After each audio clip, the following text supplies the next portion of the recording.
오늘도 살아계신 하나님께서 여러분의 영혼에 말씀하실 것입니다. 귀 있는 자는 성령이 교회에게 하신 말씀을 들을지어다. 할렐루야. 예수님께서 3년 동안의 사역을 정리하시면서 이제 입성을 하시게 됩니다. 정말 많은 사람들이 예수님을 환영했습니다. 종려 가지를 꺾어들고, 그리고 자기의 겉옷을 길바닥에 깔면서 환호했습니다. 왠 줄 아시죠?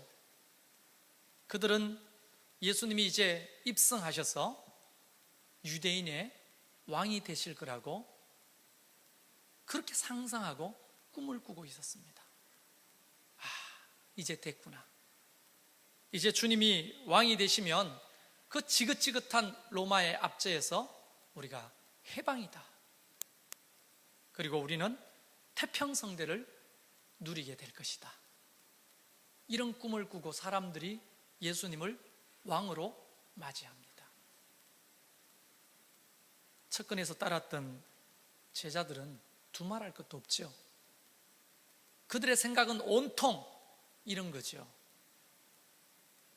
이분이 왕이 되시면 이 예루살렘에서 큰 집을 얻고 저 시골 깡촌에 있는 처자식 불러다가 이제 호강하는 거야. 내 팔자가 이제 펴는 거야. 이런 꿈을 꾸고 주님을 환영하는 그 대열에 누구보다 주님을 환영했습니다. 그런 분위기가 막 물어있고 있는데 갑자기 그리스 사람 두 사람이 예수님을 만나고 싶다고 제자들에게 청을 하는 겁니다. 그리스 사람이 왜 여기 예루살렘에 있는지, 그건 우리가 상식적으로 생각할 때 이방인들도 개종한 다음에 하나님을 섬기는 경건한 사람들이 많았습니다. 그러니까 절기를 따라, 유월절 절기를 따라 그들이 하나님 앞에 경배하러 왔던 거죠. 그러다가 이방인인 이 그리스 사람이 예수님에 대해서 듣고 궁금했는지 예수님을 만나기를 청했던 겁니다. 이방인들마저도 예수님 만나기를 바라고 환호하니까 제자들은 더 흥분했겠죠. 그래서 저 그리스 사람까지 예수님을 만나는구나. 예수님의 유명세가 이제 유럽 퍼져가지고 전 세계로 퍼지는구나. 역시 대단한 유대인의 왕이구나. 그러면서 동시에 뭐가 떠오릅니까? 자기들이 출세, 자기들이 받아야 될 영광, 자기들이 받아야 될, 누려야 될 그 부귀 영화, 이런 것들이 떠오르면서 자동적으로 입이 귀까지 찢어지는 거예요.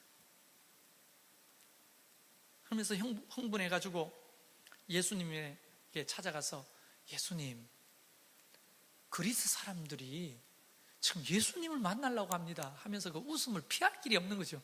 너무 좋아가지고. 그런데 예수님께서 이렇게 말씀을 시작하십니다. 23절에 보면 인자가 영광을 얻을 때가 왔도다. 요 말만 들었을 때는 그 꿈꾸고 있던 제자들의 마음에 정말 다시 기름을 붓는 것처럼 뜨거워졌습니다. 주님이 스스로가 영광을 얻을 때가 왔다. 그러면 누구도 같이 영광을 얻어요? 제자들도 이제 영광을 얻을 때가 왔다는 거죠. 근데 영광 이거로 부귀 영화죠. 그들의 사고방식에는. 예수님이 자기 입으로 이런 말을 한 적이 없는데 인자가 영광을 얻으러 왔다.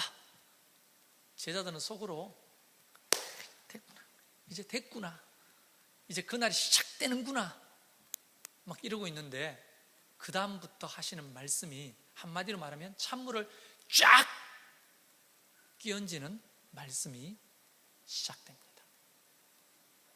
여러분, 부모님이 자녀들한테 잔소리를 이렇게 하면요, 사실 그 잔소리는 다 자녀들 잘 되라고 하는 말이죠. 혹시 잔소리 속에 자녀들을 저주하는 말이 있습니까? 간혹 우리 옛날 어르신들은 저주했어요. 빌어먹을 놈, 이러면서 나가서 정말 빌어먹는 사람이 얼마나 많았습니까? 나가 돼질놈. 저도 많이 들었어요. 인간 멍충이, 밥통, 머저리. 예? 그래서 아주 오랫동안 밥통, 머저리로 살았거든요, 제가. 그런데 부모님들의 마음은 사실상 다 자녀들을 위해서 하는 잔소리죠. 그런데 자녀들이 그 말을 귀담아 들을까요, 안 들을까요?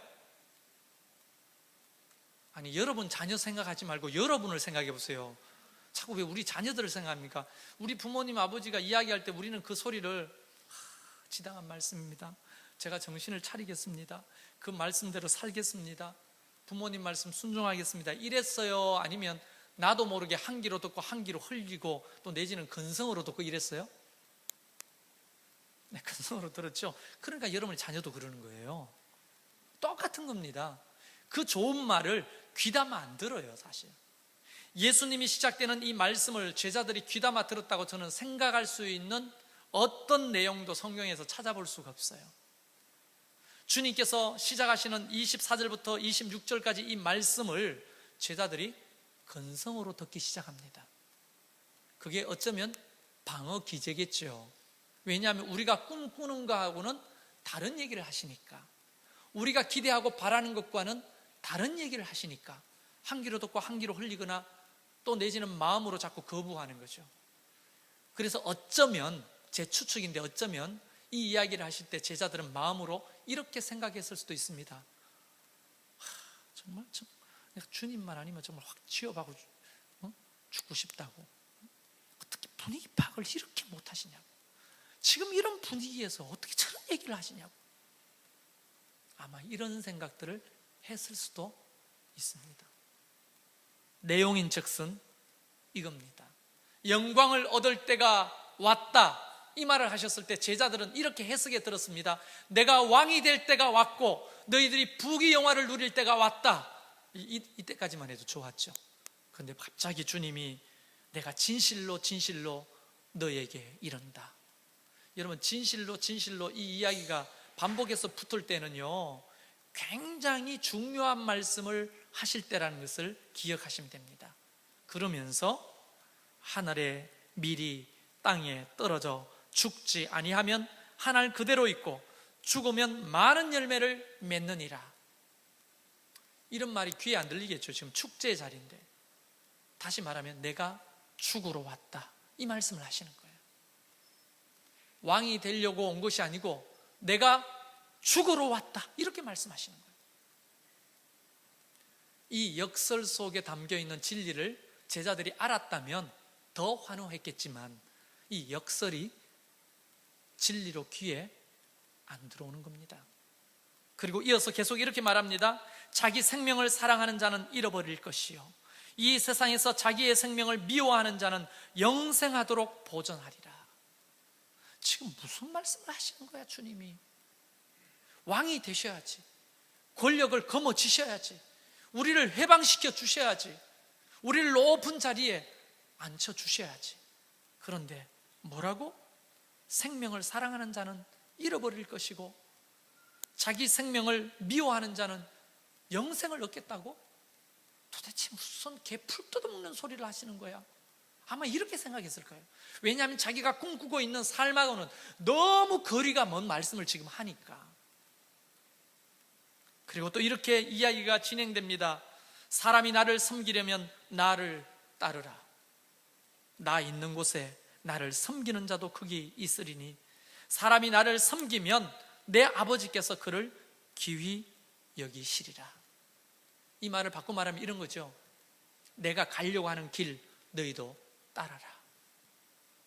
내가 가려고 하는 그곳에 너희도 서 있어라.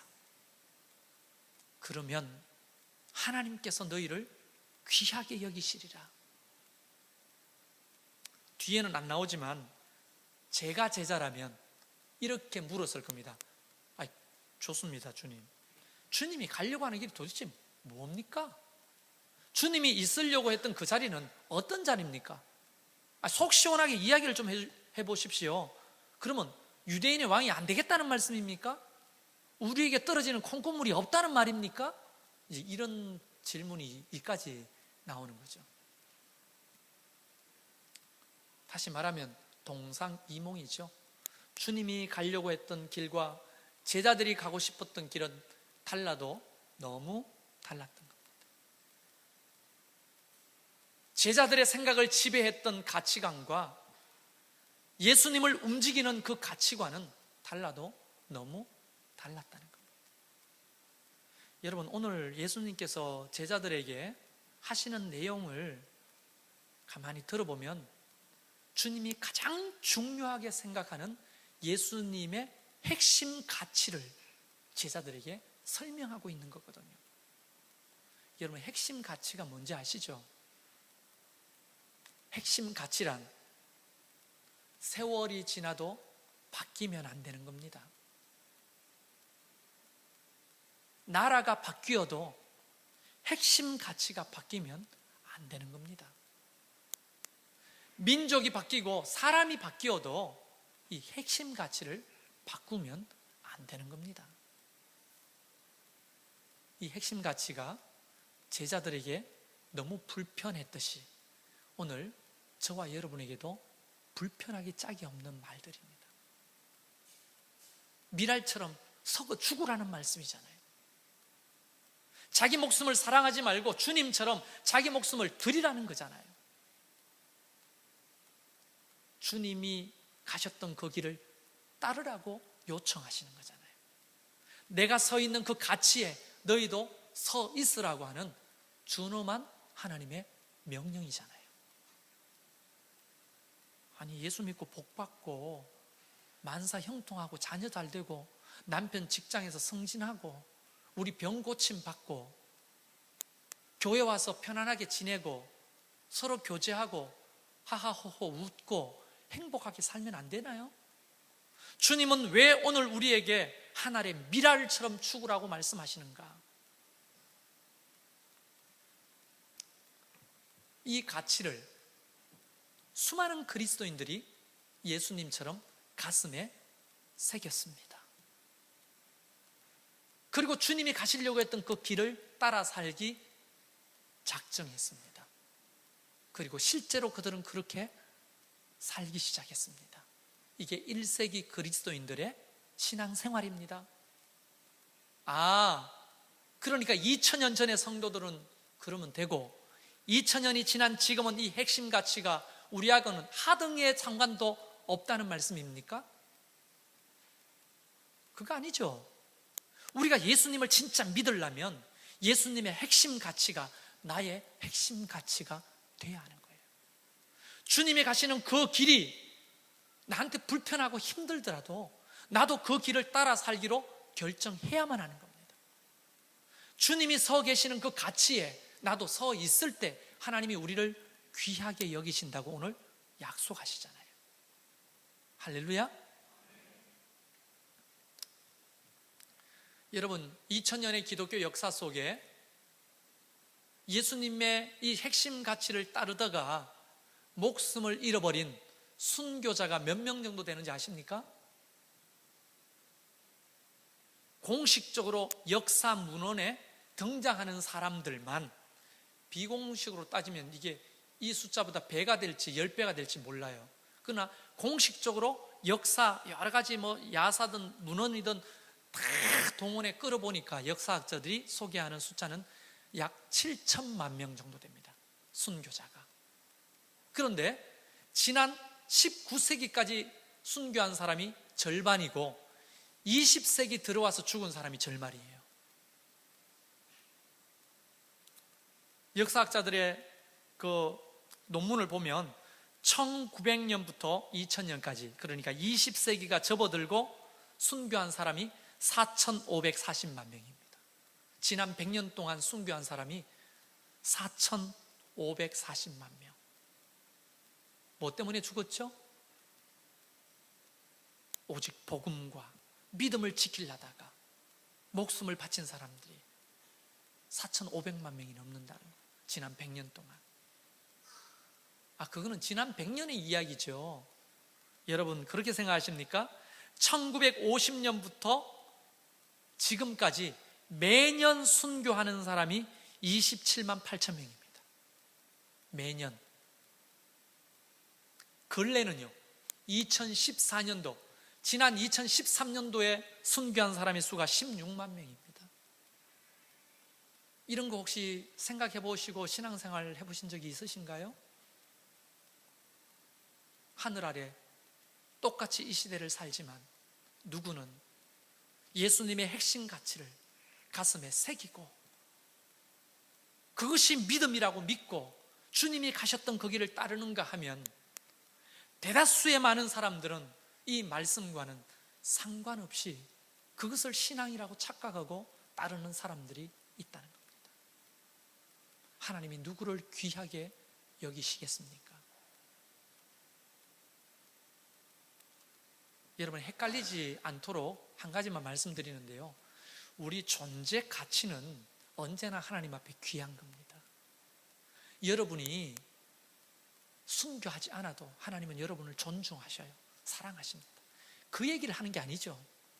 우리가 지향해야 될 신앙의 방향성, 우리가 목숨처럼 지켜야 될 신앙의 핵심 가치, 우리의 구세주 예수 그리스도가 하셨던 그 핵심 가치, 삶의 근간은 무엇인가? 이걸 얘기하는 겁니다. 파레토의 법칙이라고 여러분 혹시 들어보셨습니까?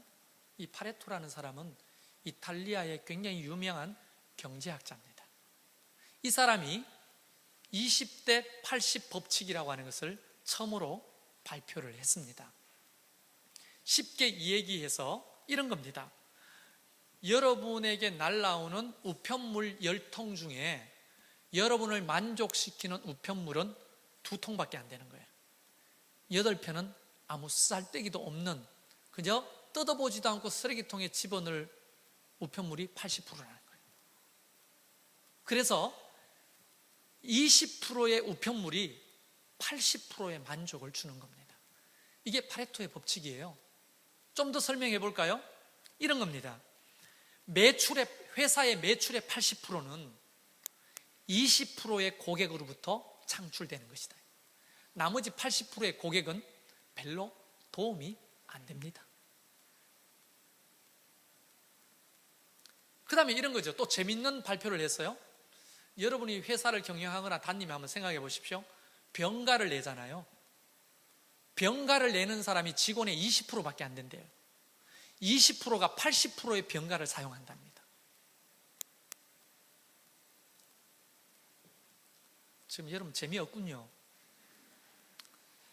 좀 더 가까운 얘기를 해보면, 여러분이 즐겨 입는 옷의 80%는 여러분의 장롱 속에 20%의 옷밖에 없다는 겁니다. 나머지 80%는 다 버려도 아무 문제 없는 옷들이 있다는 거죠. 이해가 되십니까? 20대 80이 조금 더 심각하게 이야기하면 20%가 80%를 먹여 살리는 거예요. 그래서 개미 사회를 보니까 20%, 일개미 20%가 열심히 일을 하는데 80%는 쌀데기 없이 왔다 갔다 하더라는 거예요.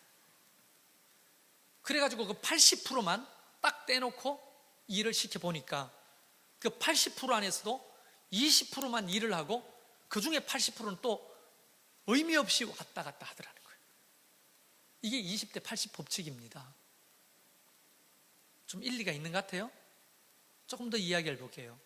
예수님의 이런 핵심 가치와 상관없는 사람들이 많아지면 교회도 이 파레토의 법칙에서 결코 자유롭지가 못하다는 거예요. 우리 교회 현실을 이야기해 보겠습니다. 우리 교회는요, 작년 청자년 150명 중에 11조 생활하는 사람은 20%밖에 안 됩니다. 한 30여 명이 성실하게 11조 생활을 합니다. 그걸로 전기세 내고 이 임대료 내고 아이들 키우고 먹고 마시고 이것을 유지하는 거예요. 더 놀라운 것은 소름 끼치는 거예요. 너무 정확한 거예요. 봉사자들, 교회 봉사하는 인력을 따져보니까 주방봉사 해볼까요? 오늘 이여전도회가 이번 달 주방봉사죠. 이 여전도회 회원 10명 중에 2명만 주방 봉사를 하는 거예요. 20명 중에 4명만 하는 거예요. 얼마나 2명이 힘들겠어요. 모임도 마찬가지입니다. 새벽 예배, 수요 예배, 금요 기도회, 저녁 예배 나오시는 인원을 보면 30명 내외입니다. 여러분 30명 내외라면 몇 프로예요? 20%입니다. 그걸 현실적으로 말하면 이런 거죠.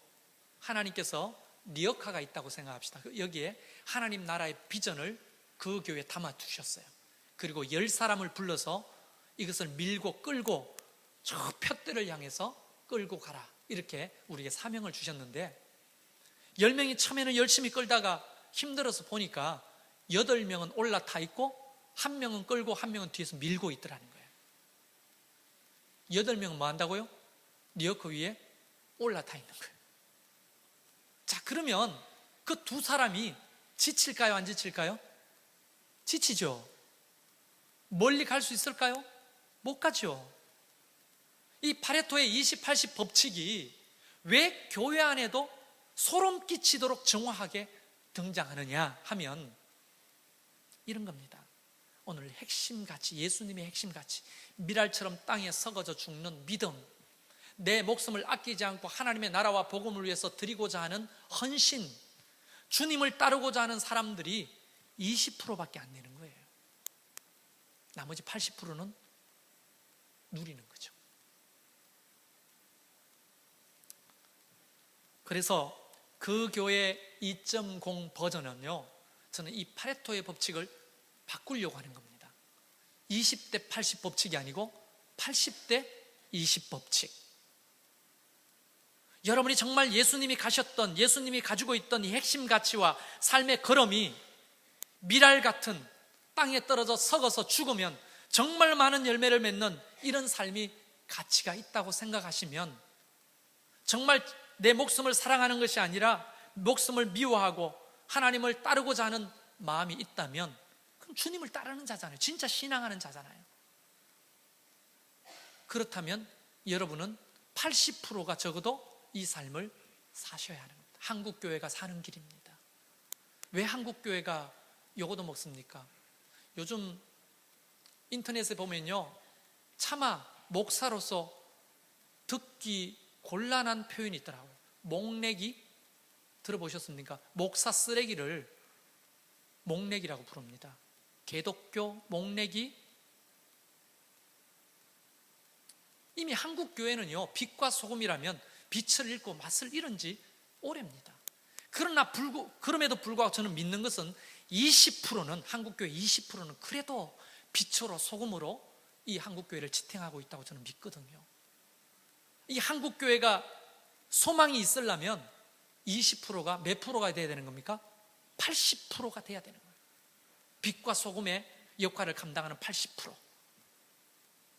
여러분, 한국교회가 그렇게 되려면요, 한국교회의 요소인 우리 성도들이 20%에서 80%가 돼야 되는 거예요. 그것이 주님을 따르는 삶입니다. 이런 얘기 불편하시죠? 그래서 많은 사람들이 불편하면 교회를 옮기죠.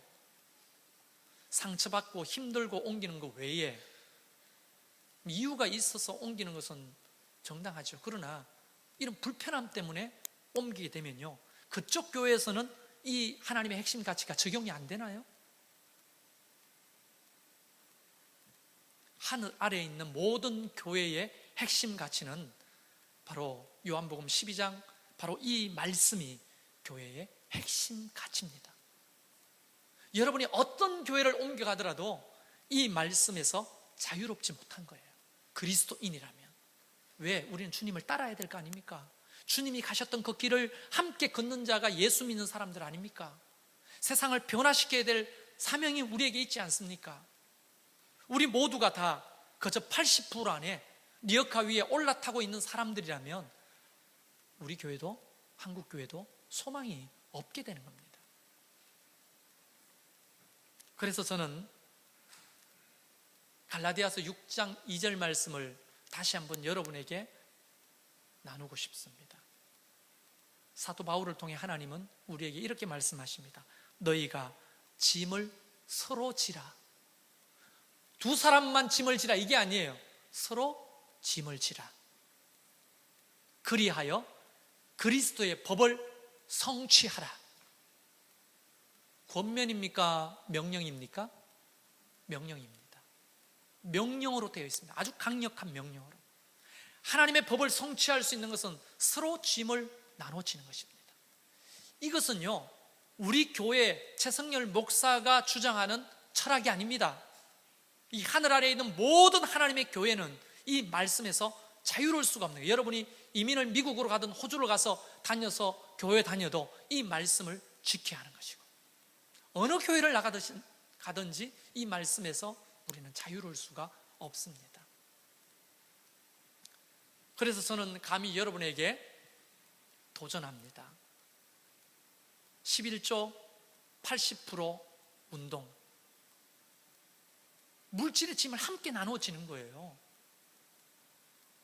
여러분, 전기세가 여기 한 달에 여름에만 100만 원이 넘고 겨울에는 200만 원 가까이 나옵니다. 누구를 위해 사용하는 겁니까?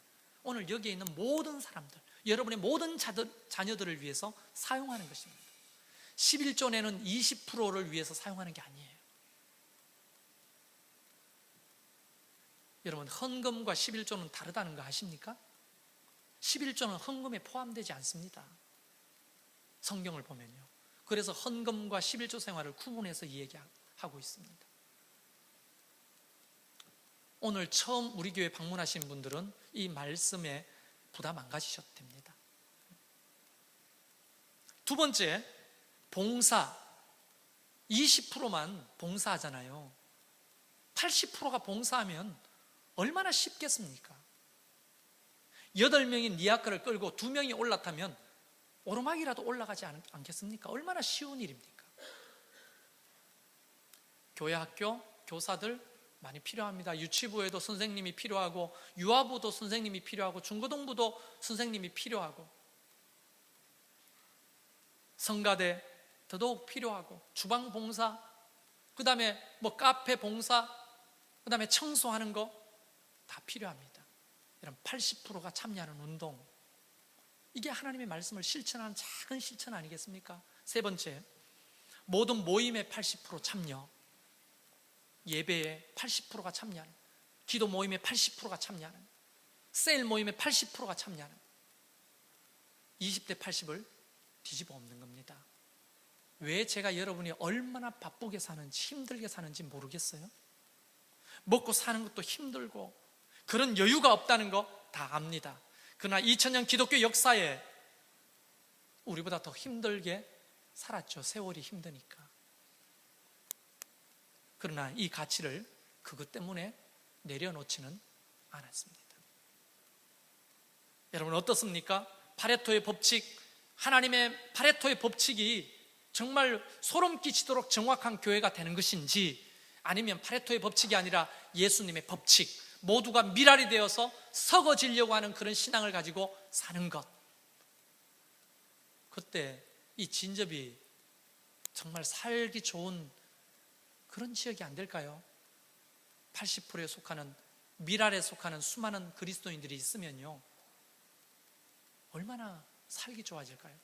저는요, 장담하건대요, 이 진접에 있는 20개의 교회가 만약에 미랄과 같은 이런 철학과 정신을 회복한다면 아파트값 오릅니다.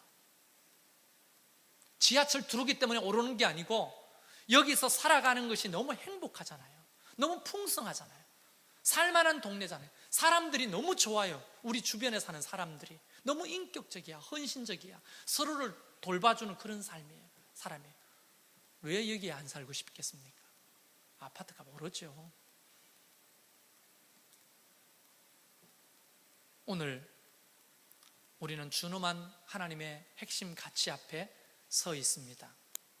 하나님은 여러분의 선택을 존중하십니다. 여러분의 선택이 여전히 그저 리어커 위에 올라타고 있는 80%라면 그래도 이유가 있겠지, 그래도 힘들고 어려우니까 그렇겠지, 이해를 하실 거예요. 그러나 하나님은 여러분의 양심에 호소하십니다.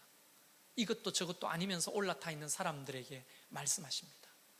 오늘 미랄처럼 함께 헌신할 각오로 하나님의 교회를 섬기고 이 공동체를 섬기고 이 지역을 섬긴다면 얼마나 하나님 나라가 앞당겨지겠습니까? 여러분 80% 안에 들어가시길 바랍니다. 그 운동을 지금부터 합시다. 그러면요 80%만 11조 하면 우리 교회 빚 다 갚아요. 이 땅 삽니다. 80%가 봉사하면요 정말 행복하게 봉사할 수가 있어요. 80%가 모임에 나오기 시작하면 모임이 즐거워지고 가치가 있어집니다. 셀리더가 모이래도 한두 명 모여가지고 세일 모임을 한 달, 두 달째입니까? 1년, 2년 하니까 안 지쳐요 그게? 기도하자고 모이라 했는데 안 모이니까 얼마나 앞에 인도하는 사람이 지치겠어요? 그래서 저는 마지막으로 우리 모두가 리어카에서 내렸어. 미랄처럼 8명이 리어카를 끌자는 겁니다. 그리고 2명이 올라타는데 이 2명을 제가 설정해 드릴게요. 어떤 사람이냐면 아이들은 누려야 되지 않겠습니까? 다음 세대들 말이에요. 그 다음에 두 번째는 연약한 사람들, 그 다음에 연세 드신 노인들, 그동안에 하나님 나라를 위해 봉사했으니 조금 쉬고 누려도 되지 않겠습니까? 이런 분들만 올라타시고 나머지는 다 내려서 리어커를 함께 끌면 좋겠습니다. 이것은요 우리 교회뿐 아니라 다른 교회 가시더라도 우리 양심이 그것을 호소할 겁니다. 피해 다니지 마시고 오늘 이 예수님의 가치를 믿음으로 고백하시고 받아들이는 저와 여러분이 되기를 주의 이름으로 축원합니다. 우리 교회가 그런 건강한 교회, 그 교회 2.0은 반드시 저는 이런 교회로 세울 것입니다. 우리 같이 기도하겠습니다.